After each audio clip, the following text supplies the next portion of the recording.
Chris Jericho has never been one to hold back when it comes to telling his truth, and nowhere is that more evident than in the pages of his autobiographies, where he pulls absolutely no punches about his fellow wrestlers, backstage politics, and the wild chaos that defined professional wrestling during some of its most explosive eras. Before we dive into all the controversial things Jericho has said about his peers and the business itself, make sure you hit that subscribe button, because we're about to expose some serious behind-the-scenes drama that will change how you see your favorite wrestling superstars forever. The Canadian legend has penned multiple books throughout his career, each one packed with stories that range from hilarious to downright shocking, but what really stands out is his willingness to call out other performers and share unflattering details that most wrestlers would take to their graves. When Jericho sat down to write about his experiences, he decided that protecting egos and maintaining political correctness were going to take a backseat to raw honesty, and that decision has led to some of the most talked about passages in wrestling autobiography history. His books read less like sanitized corporate memoirs and more like explosive tell-all documents that leave no stone unturned and no reputation unscathed. One of the most controversial aspects of Jericho's writing is his brutal assessment of Bill Goldberg, a rivalry that extended far beyond the ring and into the pages of his books. Jericho dedicated significant portions of his autobiography to explaining why he believed Goldberg was dangerous, unprofessional, and vastly overrated as a performer.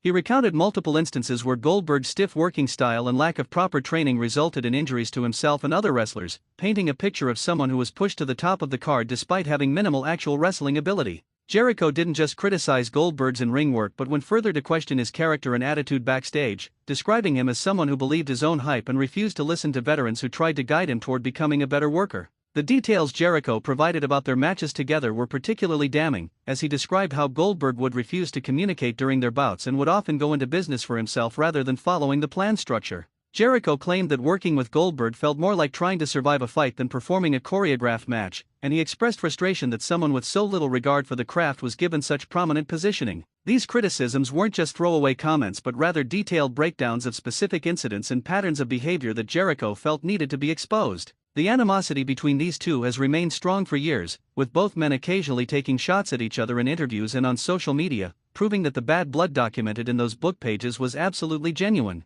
Jericho also had plenty to say about the political landscape of World Championship Wrestling during its final years, and he didn't spare anyone when discussing the incompetence and ego-driven decision-making that contributed to the company's collapse. He wrote extensively about how established stars refused to put over younger talent, how nonsensical booking decisions undermined good storylines, and how personal friendships with bookers mattered more than actual ability or fan support. Jericho positioned himself as someone who was held back by the old guard in WCW, performers who saw him as a threat and actively worked to keep him from reaching the main event level despite his obvious talent and connection with audiences. His accounts of dealing with Hulk Hogan and his creative control clause were particularly revealing, as Jericho described situations where potentially great angles were destroyed because Hogan refused to lose or look weak in any way. Jericho painted a picture of a locker room divided between those who had power and those who were expected to do all the work while receiving none of the credit. He specifically called out how certain veterans would demand changes to shows at the last minute, causing chaos and frustration for everyone involved. These stories provided readers with an inside look at why WCW failed despite having an incredibly talented roster, and Jericho made it clear that he blamed the selfishness of top stars and the weakness of management far more than any external factors. When it came to discussing his time in WWE, Jericho was equally candid about his frustrations and disappointments, even while acknowledging the company gave him opportunities to become a true main event star.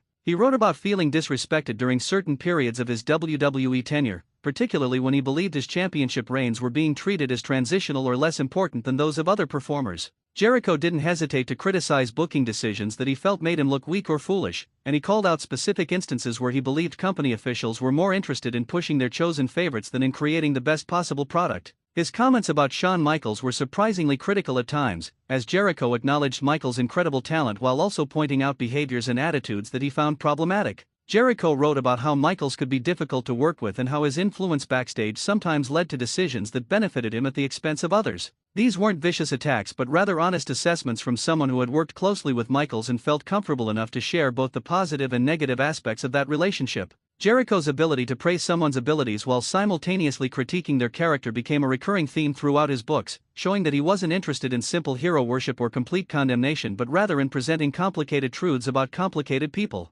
Jericho also took aim at wrestlers he felt were overhyped or pushed beyond their abilities, and he wasn't afraid to name names when discussing performers he believed didn't deserve their spot on the card. He questioned why certain wrestlers received major pushes despite having limited skills or charisma, and he suggested that factors like physical appearance or personal relationships with bookers played a bigger role than actual performance quality. These sections of his book sparked considerable debate among wrestling fans, with some appreciating his honesty while others accused him of being bitter or jealous. Jericho seemed unconcerned with how these criticisms would be received, maintaining that he was simply telling his truth based on his experiences and observations. The stories about backstage confrontations and heated arguments were particularly juicy, as Jericho detailed several instances where he had to physically stand up for himself or where tensions between wrestlers nearly boiled over into real fights. He wrote about getting into it with performers who he felt were disrespecting him or the business, and he made it clear that he wasn't someone who would back down from confrontation even when facing larger or more politically powerful opponents. These tales of locker room drama gave readers a sense of just how intense and competitive the wrestling business could be behind the scenes, where egos constantly clashed and personal disputes could derail entire shows.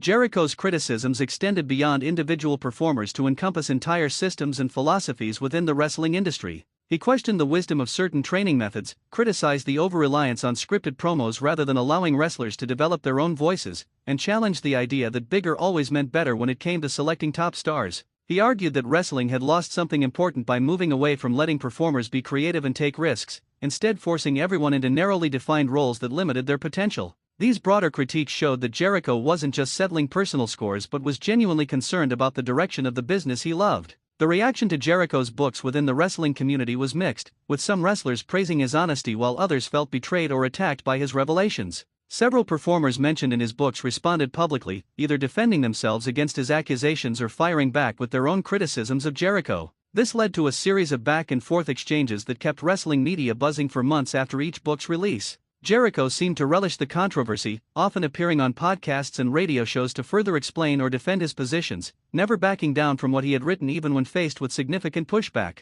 What made Jericho's autobiographies particularly compelling was his willingness to also criticize himself and admit his own mistakes and shortcomings. He didn't present himself as a perfect protagonist but rather as a flawed human being who made bad decisions, let ego get in the way, and sometimes failed to live up to his own standards. This self-awareness gave his criticisms of others more weight because readers could see he wasn't simply pointing fingers while pretending to be blameless. He shared embarrassing stories about his own failures and acknowledged times when he was wrong or behaved poorly, creating a more balanced and credible narrative than if he had simply written a book attacking everyone else while lionizing himself. The financial and personal details Jericho shared were also surprisingly candid, as he discussed contract negotiations, pay disputes, and the reality of trying to make a living in professional wrestling. He pulled back the curtain on how wrestlers were paid, how bonuses worked, and how political maneuvering could affect someone's earning potential. These insights into the business side of wrestling were invaluable for fans trying to understand the industry beyond what they saw on television. Jericho explained how performers could be exploited, how companies would play wrestlers against each other to keep salaries down, and how important it was to have leverage and options when negotiating deals.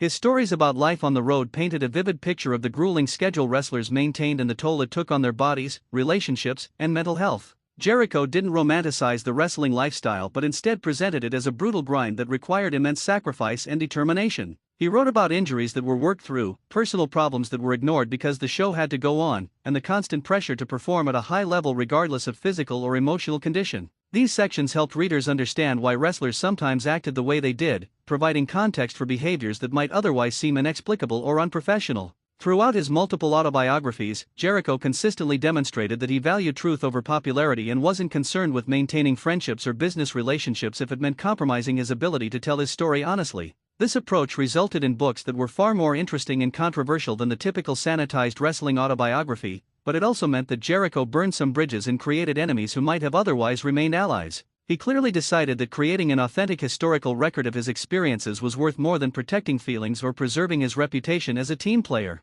The result is a collection of books that serve as some of the most honest and revealing documents about professional wrestling ever published, offering insights that fans simply cannot get anywhere else. If you made it this far, you now understand why Chris Jericho's autobiographies caused such controversy in the wrestling world and why they remain essential reading for anyone who wants to understand the real story behind the scripted drama. Make sure you subscribe to stay updated on more shocking wrestling revelations and insider stories that expose what really happens when the cameras stop rolling.